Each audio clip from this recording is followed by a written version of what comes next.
오늘 2025년 4월 16일입니다. 새벽 기도에 잠언 15장 22절에서 25절까지 말씀으로 지략이 많으면 이라고 제목을 잡아봤습니다.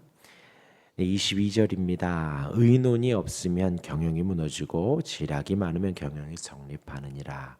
의논하고 이제 회의를 잘하고 대화를 많이 하라는 뜻이죠. 의논은 모임, 회의를 뜻을 합니다. 그런 것들이 잘 세워지면 경영이 세워진다는 것입니다. 그런데 어떤 모임이든 그런 의논이 없고 회의가 없고 한 사람의 독단적인 의견이나 생각으로 진행되는 것은 옳지 않다는 것이지요. 사람은 다 연약하고 악하기 때문에 무엇이든 의논하고 나누어야 합니다. 한 사람이 고집 피운다고 될 일이 아니라는 것이죠. 아무리 옳은 이야기여도 이제 내 입으로 나올 때에 그것은 더 이상 진리가 되지가 않습니다. 서로 의논하는 것이고 서로 대화하는 것입니다. 한 사람의 어떤 고집을 피우면 안 된다는 것입니다. 하반절에 지략이라 하면 조언이나 상담가를 말합니다. 우리 인생에 있어서 가장 큰 상담가는 누구지요? 예수 그리스도입니다. 예수 그리스도. 그러니까 상징적으로 우리의 유일한 보호자이지요. 우리의 상담가이지요. 예수 그리스도입니다. 그 예수님의 지략이 예수님의 가르침이 많으면 그 인생은 살아간다는 것입니다. 예수 그리스도의 길을 갈 수가 있는 것입니다. 그 주님의 길을 우리가 갈 수 있는 것이지요. 지략이 많으면 경영이 성립하느니라. 온전히 세워진다라는 것입니다. 이어서 23절입니다. 사람은 그 입의 대답으로 말미암아 기쁨을 얻나니 때에 맞는 말이 얼마나 아름다운고 때에 맞는 지혜로운 자의 말이 모두의 기쁨이 됩니다. 이를 잠언은 아름답다라고 표현을 합니다.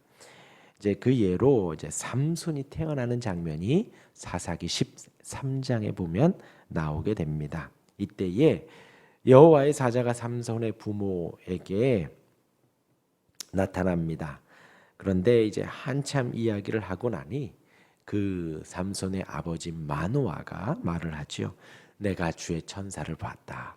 그러니 이제 죽을 것이다 라고 혼자 생각을 하는 거예요. 이제 주님을 보고 주의 천사를 직접 본 사람은 없다. 그러면 죽게 된다. 그때 당시 이스라엘에겐 하나님의 임재를 본 자는 죽을 것이다. 왜요? 하나님에 대한 어떤 공포심 때문에 그런 어떤 유언비어들이 그런 생각들이 그들의 마음속에는 있었던 것이죠. 그렇게 삼손의 아비 마노아가 이제 삼손에 대한 예언을 들은 그 천사에 대해서 마노아가 보았다. 이제 우린 죽을 것이다. 라고 하니 그의 아내가 이렇게 말을 합니다. 그의 아내가 이르되 여호와께서 우리를 죽이려 하셨다면 우리의 손에서 번제와 소제를 받지 아니하셨을 것이요 이 모든 일을 우리에게 보이지도 아니하셨을 것이며 이제 이런 말씀도 우리에게 이르지 아니하셨으리이다 하였더라. 그러니까 그 아내는 하나님의 은혜로운 속성, 사랑의 속성을 알고 있었던 것이죠. 거기에서 마노아를 지혜로운 말로 이렇게 위로하는 장면이 사사기서에 나오게 됩니다.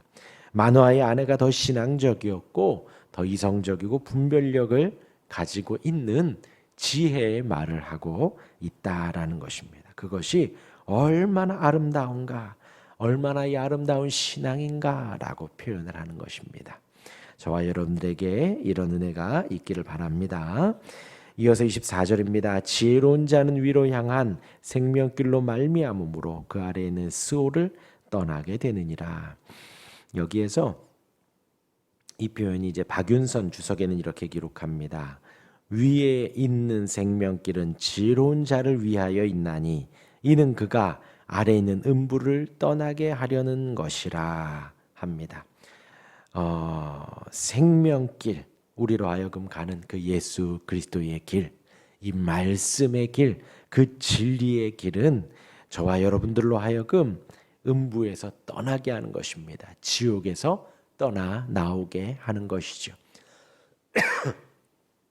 우리를 그 구원에서, 우리 그 지옥에서 구원해주는, 건져주는 은혜의 말씀이 되어집니다. 무엇이요?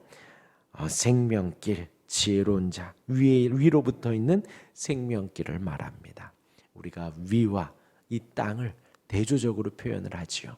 우리가 세상과 하나님을 대조적으로 표현을 합니다. 하나님이 주신 그 위에 있는 생명의 지혜, 지혜의 진리를 우리가 쫓아갈 때에 이 땅의 것 스올, 지옥에서 건짐받고 구원받게 된다라는 것입니다. 그러한 지혜를 쫓는 우리가 되기를 바랍니다. 그러한 주님을 쫓는, 생명을 쫓는 우리가 되기를 간절히 바랍니다. 마지막으로 25절입니다. 여호와는 교만한 자의 집을 어시며 과부의 지게를 정하시느니라. 하나님은 교만한 자를 심판하십니다. 교만이라 하면 다른 것이 아니라 자신보다, 하나님보다 자신이 높다 하는 자들입니다. 그것이 바로 교만이고 거만이고 오만함이지요.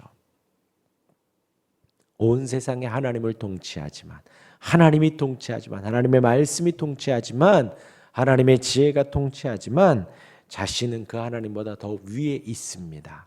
자신의 생각이 통치하고 자신의 마음이 통치하고 하나님보다도 더 위에 있어 자신이 하나님 노릇을 합니다. 그러기에 하나님은 그 교만한 자의 집, 그의 거처를 허무십니다. 분리시킵니다. 더 이상 이 땅에서 머물지 못하도록 지옥으로 하나님이 인도해 주시는 것이지요. 누구를요? 교만한 자를요. 우리가 우리의 마음에 내 생각이, 내 고집이, 내 마음이 옳다라고 할 때 이미 우리는 교만해지는 거예요. 우리는 이미 거만해지는 것입니다. 누가 옳아요? 하나님이 옳습니다. 하나님이 맞습니다. 우리가 그 하나님 앞에 의뢰하고 의지하고 바라며 걸음걸음 나아가는 거예요. 나의 과거에 이것이 되었고 나의 경험이 이것이 맞다 하더라도 우리의 지금의 인생, 우리의 앞으로의 인생 하나님이 인도해 주시는 거예요. 그것대로 되는 것이 아닙니다. 아닙니다. 우리가 코로나 시국 지나오고 지금의 상황을 지내가며 알고 있잖아요. 여태까지 이렇게 왔었는데, 이렇게 되었었는데 또 지금은 다릅니다. 또 앞으로도 어떻게 될지 모릅니다. 그 모든 것을 주장하시고 주관하시는 분이 하나님이시지요. 하나님께서 온 세상을 다스리시고 하나님께서 온 세상을 이끌어 가십니다. 그 하나님을 의뢰하고 의지하고 바라보는 것이 성도의 삶이고요, 온 세상 사람들의 의무입니다. 그런데 그 하나님보다도 내가 높고 예전에 이렇게 됐으니 맞다, 내 생각이 맞다, 내 생각이 옳다, 그렇게 나아갈 때에 그는 교만한 자가 되어집니다. 우리는 순간순간 하나님을 의지하고 순간순간 하나님을 바라보아야 해요. 그래서 일용할 양식 앞에 우리가 감사하는 것입니다. 하나님이 주신 나의 걸음걸음 앞에 감사하는 것입니다. 여호와는 교만한 자의 집을 허십니다. 또한 여기에서 과부, 성경에서는 고아와 과부를 하나님이 돌보십니다. 또한 우리로 하여금 돌보라고 이야기를 하죠. 왜요? 당시에 고아와 과부는 약자의 전형입니다. 약자를 표현할 때에 고아와 과부라고 하는 거예요. 왜요? 그 가정을 이끌어가는 사람은 남성입니다. 아비입니다. 그런데 고아와 과부는 그때 당시에 가게를 이어갈 수 없었어요. 지금처럼 여자가 나가서 일을 한다거나 어떤 돈벌이를 할 수가 없었습니다. 고아과 과부가 그러했습니다. 고아도 마찬가지죠. 그러한 아비가 없고 그러한 어미조차도 없을 때에 도와야 할 사람은 어린이입니다. 그런데 그 고아와 과부를 우리가 돌보아야 하는데 하나님조차도 그 고아와 과부의 지계를 정하느니라, 한계를 정한다라는 거예요.